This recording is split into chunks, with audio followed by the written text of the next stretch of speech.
Today we're looking at vicarious liability, not just in tort but also in contract, and to explain it, let's follow the story of ABC Logistics and their unfortunate delivery mishap. ABC Logistics is a delivery company. One of their major clients is TechPro Electronics, a retailer selling high-end equipment. Under a service contract, ABC agrees to deliver TechPro's products safely to customers. Enter Dave, an employee of ABC Logistics. Dave's job is to collect the products from TechPro's warehouse and deliver them to customers on time and in perfect condition. One morning, Dave is in a rush. While unloading a large crate containing a 10,000-pound server unit, he loses his grip. The box hits the ground hard. Inside, delicate components are shattered. The customer refuses delivery. TechPro is now left with a damaged product, an angry client, and a financial loss.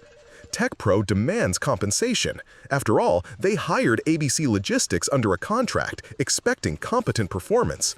But ABC responds, "The damage was caused by our employee Dave. It was his personal negligence, not ours." Now let's pause and ask, can ABC escape liability by blaming their employee? This is where vicarious liability in contract comes into play. Under English law, when a company enters into a contract to provide services, it usually assumes responsibility for the proper performance of those services, whether carried out by its own staff or by someone it subcontracts. In this case, ABC promised to deliver the equipment safely. Dave was acting within the scope of his employment while performing that contractual duty. His negligence is treated as the company's failure to properly perform the contract. The principle is simple. A contracting party generally cannot avoid liability by saying, "It was my employee's fault." The company is responsible for its servants and agents when fulfilling contractual obligations. This is sometimes called a non-delegable duty. You cannot delegate your contractual responsibilities and escape liability if your delegate performs poorly. Of course, we often hear about vicarious liability in tort as well. For example, when an employer is held liable for an employee's negligence that injures a third party. But here, the claim is rooted in contract.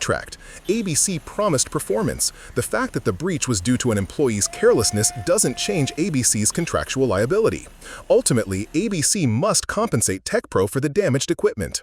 So, what have we learned? Vicarious liability isn't limited to tort claims. In contract, employers and contractors are generally liable for the acts of their employees when carrying out contractual duties.